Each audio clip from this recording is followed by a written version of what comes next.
이제 오늘 우리가 생각할 본문은 그 앞에 본문, 우리가 지지난주에 생각한 예수님의 세례와 연관돼서 우리가 생각할 수 있겠습니다. 앞 본문은 예수님의 세례, 오늘 본문은 예수님의 시험. 신앙생활에는 시작이 있고 과정이 있듯이 세례라는 공적인 하나님의 아들의 예수님의 사역 시작의 선포와 아울러 그 다음에는 그런 일꾼의 자격을 위하여 준비될 시험을 거쳐야 되는 것인데, 우리 신앙생활, 이 땅의 삶 자체가 다 시험이지만 어쨌든 세례와 시험, 이것이 신앙생활의 모든 것이라고 할 수 있겠습니다. 논산훈련소에 가서 입교식을 하면 군인이 되는 건 아니겠죠. 4주, 저희 때는 6주 이렇게 훈련을 받아야 그 다음에 부대에 가서 전쟁이 일어났을 때 싸울 수가 있겠죠. 우리가 이제 지난 그 앞본문하고 오늘 본문에서 생각할 수 있는 중요한 것 중에 하나는 이제 성부, 성자, 성령, 하나님 아버지, 아들 예수님, 성령님, 이 삼위일체의 관계인 것입니다. 기독교의 핵심은 좀 딱딱한 말이지만 이 삼위일체이거든요. 근데 우리에게는 좀 무겁게 다가오죠. 그런데 영어는 이제 이게 트리니티라는 단어인데, 제가 나온 미국 신학교 이름도 삼위일체 복음 신학교입니다. 그러니까 영국에도 유명한 트리니티라는 신학교가 있고 미국에도 그런데, 그 신학교 이름을 삼위일체 신학교라고 쓴 것은 상당히 좀 무게감이 있는데, 그러나 이제 거기 졸업한 사람은 별로 무게가 없는 것에 비하여 우리나라에는 그런 이름을 쓴 신학교는 없거든요. 기독교의 핵심이 삼위일체의 교리입니다. 그럼 하나님과 아들 예수님과 성령의 관계를 가장 구체적으로 우리가 이렇게 알 수 있는 것이 이제 그 세례와 시험의 이 본문들입니다. 아들이 하나님 아버지의 뜻을 위하여 수행하기 위하여 이 땅에 인간으로 왔을 때 하나님이 기뻐하시며 인정을 해주셨죠. 사랑하는 아들이요, 너는 나의 기뻐하는 아들이라. 성령은 그때 성령의 능력에 옷을 덧입혀 주셨죠. 인간은 이 땅에서 마귀를 이길 수 없기에 성령은 그 성령의 권능의 옷을 덧입혀 주셨습니다.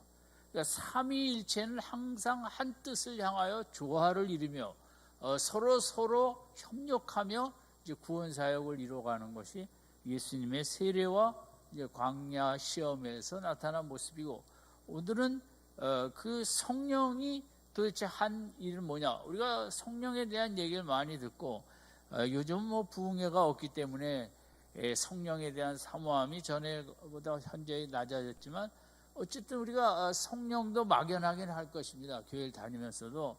그래서 성령이 하시는 일이 무엇인가? 특별히 이제 오늘 본문을 통해서 우리가 생각해 보고자 하는데, 성령의 역할에 이제 크게 볼 때 주보에 요약에 나간 1, 2, 3번이 될 수 있는데, 성령은 우리를 싸움터로 내보내신다. 그게 성령의 주된 역할입니다. 우리가 제일 싫어하는 게 싸움이죠. 그것은 언어 싸움이든 물리적 싸움이든 또 무기로 싸우는 싸움이든 우리 싸움을 싫어하지만 성령은 우리를 싸움터로 보내기를 아주 기뻐하신다고 그럴까요? 이제 그것이 성령의 주된 역할이다. 우리가 성령하면 성령 충만하면 방언하고 기쁘고 그것도 맞죠. 그러나 이제 오늘 본문을 통해서 생각할 수 있는 것은, 성령은 우리가 이렇게 느긋하게 앉아서 푸른 초장에 이렇게 누워있는 그런 걸 주려고 오신 분은 역사하시는 분이 아니라, 오늘 본문에 보면 곧이라는 단어가 있습니다. 10절에도 곧, 예수님이 세례를 받으시고 올라올 때 곧 금방 성령이 비둘기같이 임하며 하나님 아버지의 소리가 사랑의 음성이 들렸죠. 12절도 그 세례식이 끝나고, 여러분 아무래도 안수식이 끝나든 이런 참 귀한 예식이 끝나면 좀 여유를 갖고 조용한 시간도 갖고 미래를 바라보는 이런 시간이 있는 게 당연할 것 같은데, 이 12절에서 성령은 곧 예수를 광야로 몰아냈다. 이 성령이 얼마나 급하신 분인가를 여기서 우리가 알 수 있습니다. 그럼 예수님을 곧 어디로 몰아냈냐? 좋은 데 가서 좀 쉬면서 이런 것이 아니라 광야라는 건 한마디로 인간의 힘으로 살 수 없는 것이 광야입니다. 광야라는 것은 인간이 나가면 이제 며칠 안에, 하루 이틀 안에 죽을 수밖에 없는 아주 이 지구상의 가장 그 척박한 땅이 광야거든요. 근데 이 세례를 받은 예수님, 좀 생각할 겨를도 있고 좀 이런저런 계획도 세워야 될 텐데 그런 시간을 주지 않고 그냥 곧바로 이 죽음의 장소 광야로 내몰았다. 그래서 우리가 성령하면 물론 위로도 주시고 이런저런 그런 것도 많이 있지만 성령의 긴박성, 영적인 사명을 위하여 우리에게 얼마나 성령이 급박하고 긴박하고 성령은 여유 없이 우리를 용사로 만들기 위하여. 그래서 우리가 때로 어떤 어려움을 당할 때 이럴 때가 아닌데 우리 생각과 정반대로 우리를 한순간에 광야의 어려움으로 몰아내기도 하죠. 어쨌든 이 곧이라는 12절의 단어는 여기 얼마나 우리가 영적으로 더 준비가 빨리 되기를 원하시는가, 하나님의 마음. 우리 자녀들이 더 철이 들고 더 준비돼서 알아서 스스로 공부하고 자기 길을 걸어가기를 바라는 부모의 마음은 상당히 긴박합니다. 자녀들이 안 따라주지만 부모의 마음은 참 급박하죠. 좀 빨리 좀 정신을 차렸으면, 철이 들었으면. 하나님도 마찬가지죠. 우리가 좀 더 빨리 영적인 그 사명자가 되어지고 좀 더 빨리 영적으로 준비해서 이 죄악이 가득한 세상에 죄와 사탄과 싸우기를 원하시는 그 급박성, 긴박성이 이 곧이라는 단어에 나와 있습니다. 그러니까 10절, 11절은 어떻게 보면 예수님의 천국의 그런 여유 있는 모습이라면 12절, 13절은 지옥의 모습이거든요. 신앙생활에는 푸른 초장도 있지만 골짜기도 있죠. 시편 23편처럼 사망의 음침한 골짜기로 가는 거죠. 신앙생활은 세상말로 그냥 늘 행복을 느끼고 그것만은 아닌 거죠. 신앙생활에는 분명한 사망의 음침한 골짜기인 광야가 거기 포함되어 있다는 거죠. 여기서 이제 중요한 단어는 몰아내셨다는 단어인데, 몰아내셨다는 단어는 좀 부드럽게 표현한 것이고, 영어로나 원어로 볼 때는 이제 쫓아냈다가 더 그 의미에 맞는 거죠. 대들보를 눈에서 뽑아내는 거거든요. 추방하라, 내쫓으라, 이 지역에 살지 못하도록 강제적으로 이 몰아내신지라는 상당히 강력한 그 의지를 가지고 성령께서 틈을 주지 않고 이끌고 나가시는, 또 예수님도 잘 따라가셨지만 어쨌든 그 성령은 우리가 편안한 곳에 있기보다는 우리로 그 싸움터로 쫓아내기도 하고 우리로 그로 보내기도 하고, 왜냐하면 용사는 싸움터에서 용사가 되는 것이지 공부해갖고 용사가 되는 건 아니지 않습니까? 그래서 성령은 우리는 싫어하지만 전쟁터로 내쫓기도 하고 좀 더 편안한 이 자리에 있으면 하는데, 주님 제가 이렇게 고생한 것도 아시고 교회 일도 이만큼 했으면 내가 이제 쉬고 싶습니다 하지만 또 하나님은 다르죠. 우리를 그럼에도 또 내쫓고 싸움터로 현장으로 가서 그걸 보도록 그 훌륭한 운동선수도 다 마찬가지로 이 나라 대한민국에만 있어갖고 그렇게 될 수 있겠습니까? 쫓아내는 건 아니지만 본인이 쫓아내는 것처럼 외국을 어떻게 가서 또 도전한 거죠. 그 곧이라는 단어와 몰아내신지라, 성령은 우리를 쫓아내시는 분이다. 어디로? 전쟁터로, 싸움터로, 사망의 음침한 골짜기로, 지옥으로 쫓아내시는 분이 성령이다. 오늘 아침에는 좀 위로의 메시지가 아니라 좀 센 메시지 같은데, 어쨌든 우리는 성령하면 위로와 사랑과 격려와 이제 이런 이미지에 익숙해 있는데, 그러나 성경을 전체로 볼 때 성령은 상당히 도전적이고 공격적이고, 그런 다윗을 험한 10여 년의 생활로 쫓아내고 요셉을 그런 노예 생활로 이런저런 쫓아버리고, 성령의 주된 역사는 우리를 편안한 자리에 안락하게 있는 것이 아니라 어떻게 해서든지 우리가 힘들고 내 힘으로 살 수 없는 그런 곳으로 쫓아내서 성령의 능력을 체험하게 하는 그것이 성령의 일이다. 그 다음에 몰아낸 것이 12절에 광야입니다. 광야는 우리가 너무 잘 알지만 사실 그래서 성지순례를 안 가보면 광야를 잘 모릅니다. 너무 대한민국에서는 볼 수 없는 땅이기 때문에 이것은 TV로 이런저런 걸 봐도 잘 느껴지지 않고 한번 눈으로 가봐야 성경에 나오는 광야라는 곳이 이런 것이구나. 얼마나 거기는 나무도 없고 물도 찾기 힘들고 그냥 그 돌덩어리밖에 없는 아주 척박한 땅이죠. 시나이 반도는 지구상에서 가장 척박한 곳으로 학자들은 얘기하고 있죠. 근데 성경에 이 광야라는 단어가 상당히 많이 쓰여 있습니다. 324번인가 제가 성경이 얼마나 광야를 많이 언급했는가. 그만큼 광야가 중요한 거죠. 광야라는 지역을 300번 이상이나 성경에 언급한 건 뭐냐? 그것은 하나님의 백성들이 연단받고 훈련받는 것이 평안한 집이 아니고 호텔이 아니고 이런저런 것이 아니라 그 하나님을 만나는 것도 광야, 믿음의 사람이 되는 것도 광야. 하나님이 우리를 부르신 이유는 그런 광야를 통하여 우리로 영의 사람을 만들기 위한 것이다. 이게 성경의 주요 메시지고, 그렇기 때문에 모든 그 믿음의 사람들은 광야에 안 간 사람들이 없었고, 성경이 이렇게 300번 이상 광야를 언급한 건 믿음의 사람과 광야는 뗄 수 없는 관계고, 믿음의 사람은 반드시 광야에서 만들어진다는 게 그게 이제 중요한 의미를 갖고 있는 거죠. 여러분, 이번 주에도 제가 그 배구 선수가 자살했는데 상당히 이쁘게 생긴 선수였는데 너무 그렇게 악플을 많이 달아갖고 견디다 못해 이제 목숨을 끊었고, 또 여자 젊은 연예인인 가운데 또 그런 악플 때문에, 이 광야는 하여간 다른 것도 많지만 이 악플이 많은가? 이것은 그만큼 그 악플을 다는 사람들의 마음이 너무 힘들다는 거죠. 세상이 너무 어떻게 보면 더럽고 막 세상이 너무 싫고 쓴 것을 얼마나 많이 먹었길래 나오는 것이, 우리는 먹은 대로 나오는 거거든요.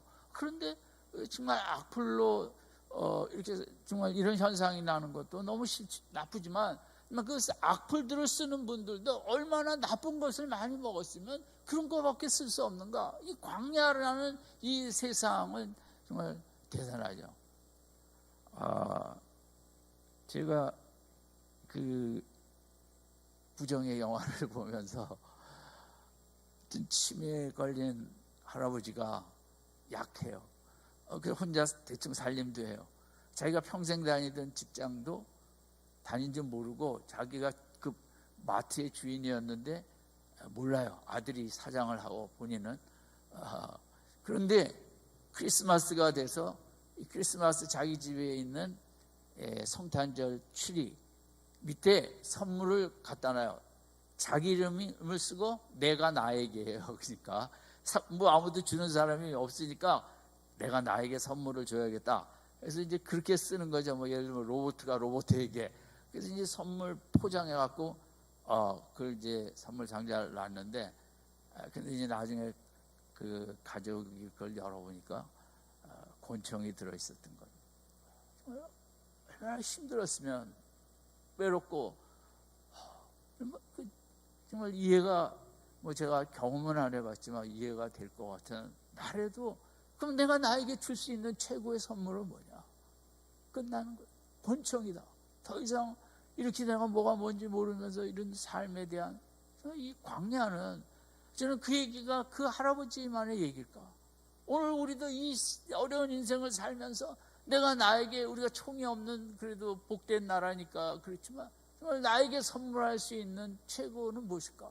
저도 이렇게 생각해 보니까 그 할아버지 마음이 너무 이해가 되는 거예요. 이 광야 생활 너무 어렵고 힘들고 정말 마지못해 살고 그 아직도 목숨을 끊지 않았다는 것은 저 자신도 하나님의 은혜로 인도하셨기 때문에 제가 여기까지 살고 있고 그렇지 정말 그런 은혜가 없었다면 이 광야 같은 이 세상 뭐 그렇게 살맛이 난다고 살고 있었을까?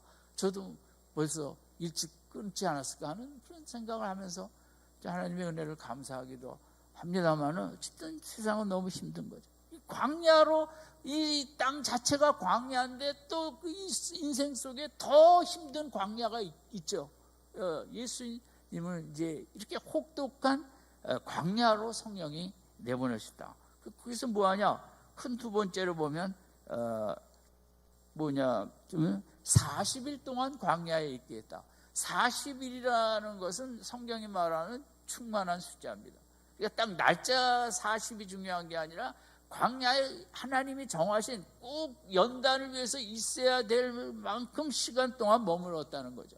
그러니까 우리도 연단을 받고 이럴 때 저는 이제 성도님들마다 다르다고 생각해요. 믿음의 연수 따라 다르고 또 헌신에 따라 다르고 교회 직분에 따라 다를 수 있고 또 사명의 의식 따라 이 연단의 숫자는 숫자로 계산할 때 뭐 어떤 분은 5년, 10년 남편 때문에 막 몇십 년을 막 고생하는 분도 있고 그러나 이제 그것은 하나님이 정하신 총량이 있다는 거죠. 그것은 그게 40이라는 숫자의 의미인 것입니다. 어떤 분은 40이 40년일 수도 있고 어떤 분은 40이 4년일 수도 있어요. 막 이런저런 고생하는 거 그것이 광야는 그런 이 땅에 머무르는 우리에게 꼭 있어야 될 충분한 기간이 필요하다는 게 이 40일을 예수님에게 있어서도 마찬가지. 그런 집중 케어, 인텐스 케어하는 그런 것처럼 집중적인 그런 연단을 받는 시간이 있죠. 그리고 이 광야의 싸움의 구체적 내용의 첫 번째는 40일이었고 두 번째는 철저히 홀로 싸워야 했잖아요. 참 혼자 싸운다는 게 외롭죠. 여러분 부부가 같이 살아도 영적인 전쟁은 혼자 싸우는 것입니다. 물론 옆에서 기도를 해주죠. 그럼에도 이 영적 전쟁은 누구나 다 외롭게 혼자서 싸워야 되는 거예요. 아무리 누가 기도를 해주든 부모님이 기도를 해주든 자식이 기도를 해주든 친구가 기도해 주든 그러나 싸움은 내가 싸우는 것이지 그분들의 기도로 격려가 되고 힘이 되는 건 사실이지만 어쨌든 예수님은 이 40일이라는 기간 동안 육으로는 이겨낼 수 없는 곳이에요.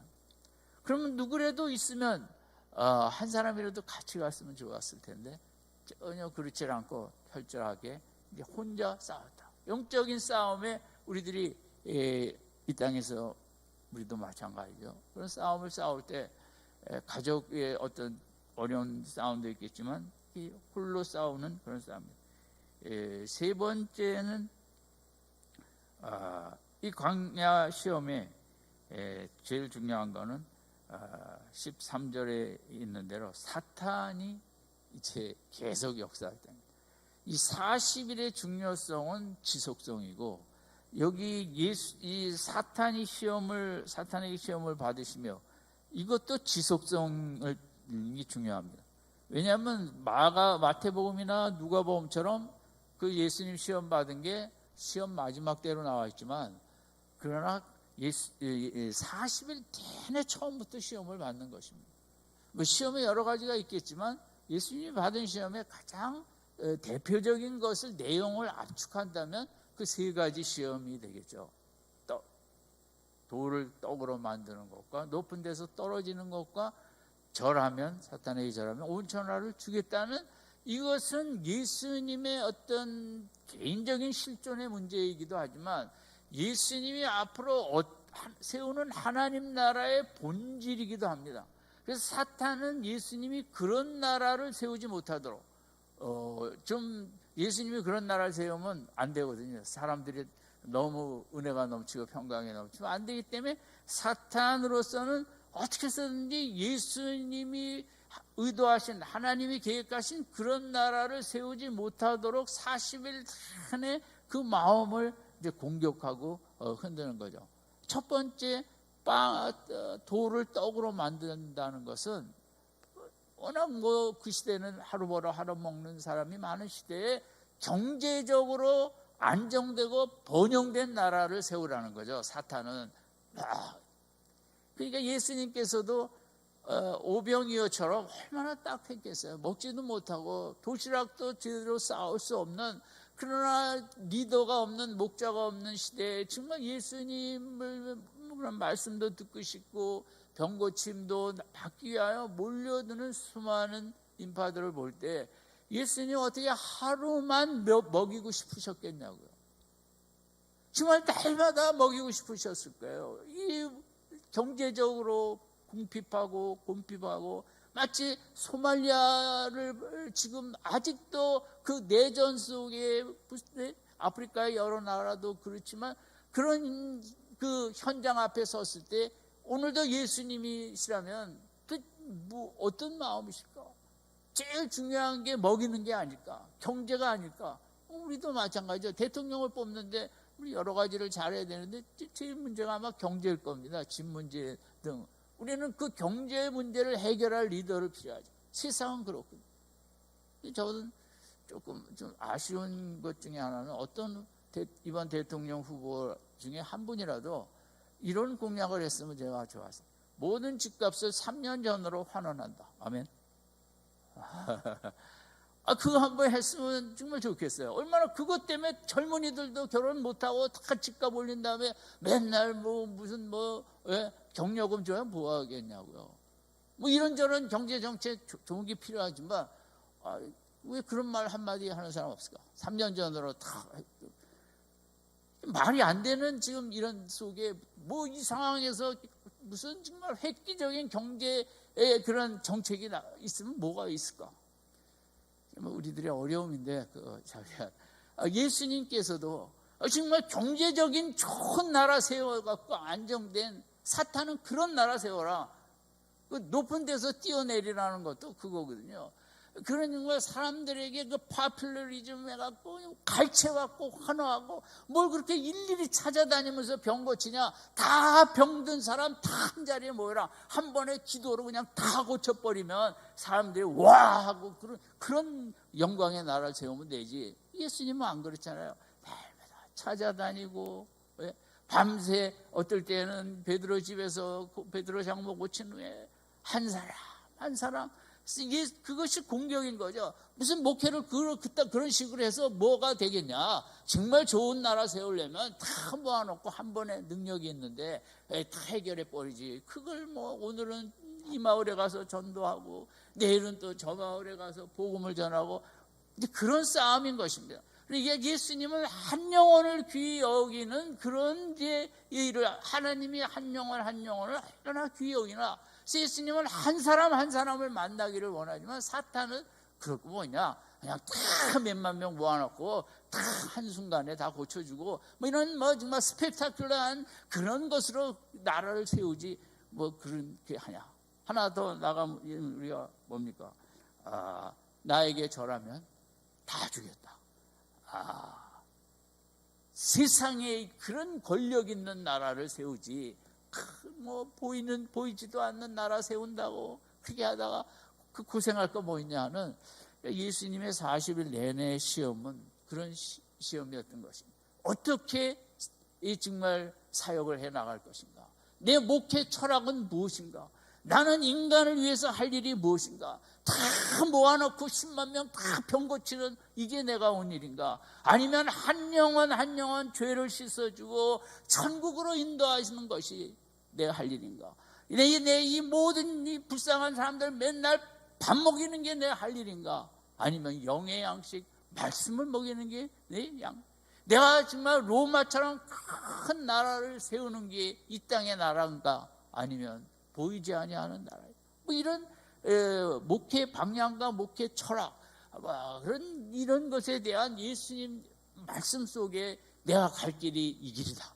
내가 아무리 불쌍해도 백성들이 불쌍해도 먹이는 것으로 끝내지 않겠다. 나는 그들의 영혼을 살리겠다. 뭐 이런 이제 처절한 싸움이 이제 사탄과의 이렇게 하지 말라, 저렇게 가라, 이렇게 가면 안 된다, 저렇게 가야 된다 하는 이제 그 어려움이죠.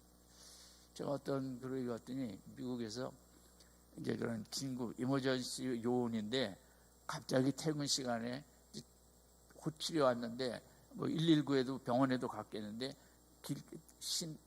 어떤 길가에 그 엄마가 아기를 있는데 아기가 갑자기 심장이 이제 힘들어졌다는 거죠. 그냥 이제 여기저기가 호출이 됐는데 이 사람도 그런 이제 요원이었기 때문에 달려가는데 그만 제일 가까웠대요, 이 사람이. 그래서 병원에 가서 가겠지 하지만 이제 자기도 갔는데 길의 공사로 인해서 갈 수가 없더라는 거죠.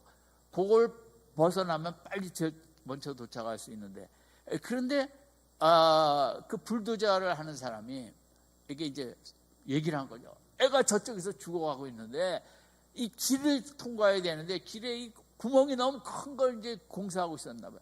근데 이 공사하는 불도저 기사가 한 번에 뭘 잡아다니면 거기가 메어지고 건너갈 수 있는데 그 사람은 하루 종일 그걸 위해서 시간을 보낸 거죠. 그러니까 그 불도저 기사가 그걸 한 번에 도와줘서 차는 가게 한다면 그 다음 날 하루 종일 그걸 다시 해야 되는 거죠. 그러면 이게 뭐 경제적으로 뭐로 얼마나 이게 사람을 아기를 살릴 것이냐, 내가 이거 오늘 한 일이 다 꽝으로 돌아가고 내일 다시 살릴 것이냐, 이 시험을 받는 거죠. 이게 광야라는 게 우리가 뭐 어디 가서 광야가 아니라 이 땅이 이제 그렇게 어려운 거죠. 경제가 앞서냐, 인간의 생명의 가치가 앞서냐, 우리 이런저런 게 있는데 이 사람이 길을 터준 거죠. 하루 종일 하던 그걸 어떻게 해갖고 메꿔줘갖고 가서 살린 거예요. 이 사람이 가서. 이제 이 사람이 그 다음날 일을 하고 집에 가는 길에 어저께 너무 고마워갖고 그 사람이 불도저 기사가 가서 얘기를 했어요. 정말 고마웠다고. 어저께 이걸 힘든 걸 날 도와줘서 우리 그 아기를 살렸다고. 그러니까 불도저 기사가 아이고 그 애가 우리 집에 내 아들이었다고. 참 인생이라는 게 그렇죠. 우리가 이런저런 그 가치관, 관점, 경제, 뭐 이런 속에 시험을 뭐 이렇게 갈 거냐, 저렇게 갈 거냐, 얼마나 많이 봤습니까?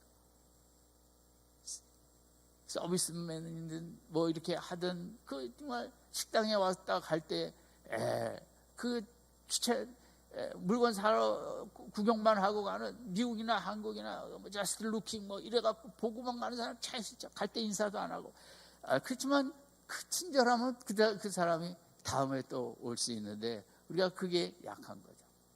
그러면 식당에 레스토랑에 가서 제일 사람들이 좋아하는 거는 뭐 아무런 식당도 있죠. 좀 보면서 이거 떨어져 가네요. 떨어져 가서 갖고 왔습니다. 여러분, 그럴 때 얼마나 정말 우리가 정말 기쁘. 이게 살펴보면서 이거 더 주세요. 그래서 받을 수도 있지만 딱 보고 거기 사장이든 누구든 필요한 거 없어요. 와서 그렇게 물어보는 데와 또 알아서 보고 이게 떨어져 가서 제가 더 갖고 왔습니다. 이러면 우리가 광야라는 것은 정말 다 이기적인 시대에 그냥 물건 팔기만 하고 끝나고 뭐 이런 속에서 우리 다 광야 속에 좀 더 남을 배려하는 마음 그렇게 갖고 아니면 그저 먹고 가면 다음에 또 오겠냐 뭐 이런 식으로 되는 이 시험이라는 것은 유혹이라는 단어와 똑같은 단어예요. 성경에서는 이게 시험은 우리의 인생을 더 성장시킬 때의 결과가 나오면 그 시험이라고 보고 우리를 나쁜 방향으로 떨어뜨리려고 하면 그걸 이제 유혹으로 보는데 우리는 이제 이 성령이 예수님을 광야로 이끌어 가셔서 우리가 뭐 그런 광야에 가지 않지만 이 땅 자체가 광야고 우리의 일터가 광야고 여기가 다 광야 속에 시험을 받는다 이거죠. 내가 좀 더 친절할 수 있고 내가 좀 더 배려할 수 있고 내가 어떨 때는 경제적인 이걸 조금 놓칠지라도 어떤 더 나은 가치를 위해서 이렇게 선택할 수도 있고 이런 광야 속에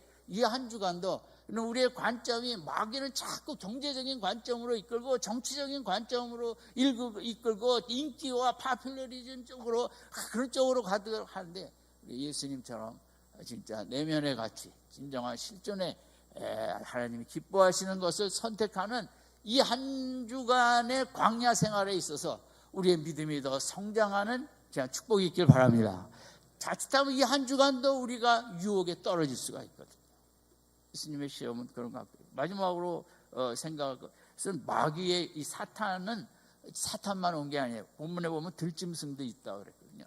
그래서 정말 그 밤에 이렇게 짐승 늑대 우는 소리 우리가 TV를 볼 때나 아름답지 그 얼마나 무섭겠습니까?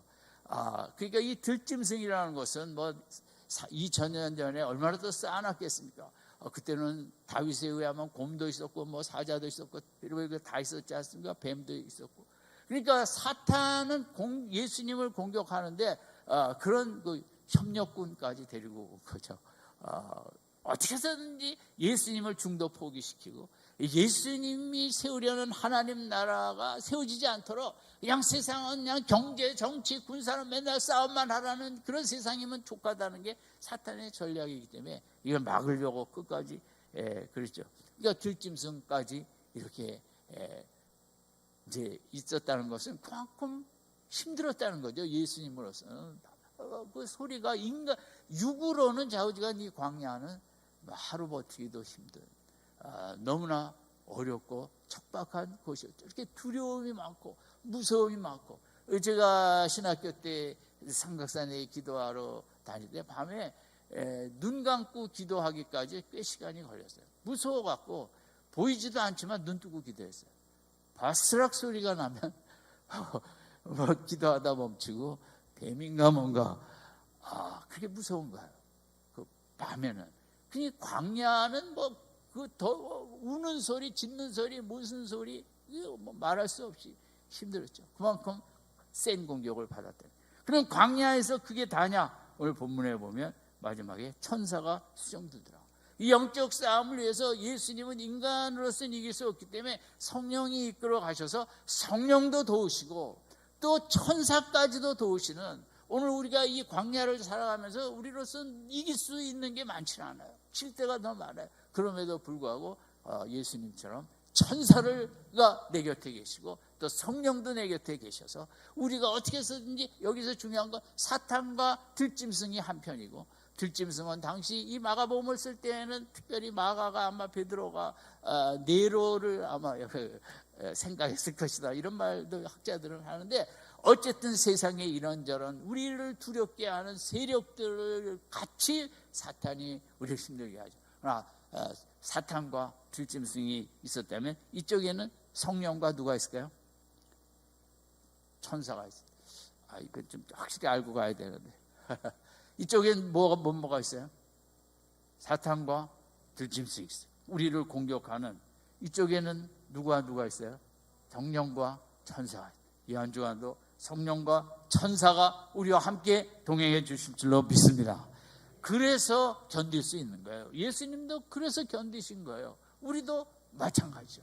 누가복음 4장 14절에 예수님이 광야에서 성령의 권능으로 돌아오셨다고 그랬어요. 끝까지 그 광야를 통해 그 두렵고 무섭고 그런 목회의 방향을 뒤흔들고 이런 속에 정말 내가 말씀대로 살아야지, 말씀대로 사역을 해야지, 나는 말씀을 쪽으로만 가야지, 그런 말씀의 사람이 되고 기도의 사람이 되고 하나님을 붙잡다 보니 성령의 권능을 덧입어 돌아오셨다. 성령의 세례받고 가서 신앙생활은 그거거든요. 우리가 성령으로 세례를 받죠. 세례를 받았는데 그 성령이 임하죠. 거기서 끝이 아니라 우리가 광야를 통해서 싸움을 통하다 보면 성령의 권능을 받게 되는 거죠. 그런 믿음 생활 되시길 바랍니다. 따라합시다. 성령의 권능을 받자. 그래야 이제 예수님의 사역이 가능하게 되어지는 거거든요. 이러면 광야가 아까 성경에 몇 번 나온다? 300번 이상 나온다 그랬어요. 그러나 이사야서에서 특히 보면 광야에 꽃이 피고 광야에 샘물이 솟아나고 광야에 강물이 흐르고 광야에 큰 기쁨의 노래소리가 있고 그런 표현이 너무 많아요. 어떻게 광야에 샘이 솟고 광야에 강이 흐르고 광야에 꽃이 피고 광야에 노랫소리가 들고 어떻게 그럴까요? 광야에서 우리가 정말 예수님처럼 믿음으로 말씀을 꼭 붙잡고 주님 꼭 붙잡고 성령의 도우심으로 나갈 때 그것에 꽃이 피고 그것에 강물이 흐르고 샘이 솟는 그것이 이제 우리 믿음 생활이거든요. 이 한 주간도 우리가 광야 속에서 그런 샘물이 솟아나는 이적의 축복이 있길 바랍니다. 샘물이 솟아나고 강물이 흐르고 큰 기쁨이 솟아나는 그게 뭐 좋은 환경이 아니라 하나님 우리로 광야에서 체험하게 하신다. 그것이 신앙생활이고 우리 한 주간의 삶도 그렇게 될 것입니다. 아무쪼록 우리 12절 13절 한번 같이 읽고 마치겠습니다. 시작. 성령이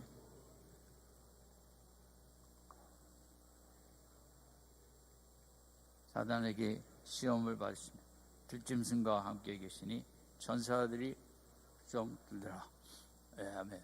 이 한 주간 이런 귀한 삶이 우리 삶 속에 그대로 나타나실 줄로 믿습니다. 힘들 때 누가 나를 내어 쫓았어요? 성령입니다.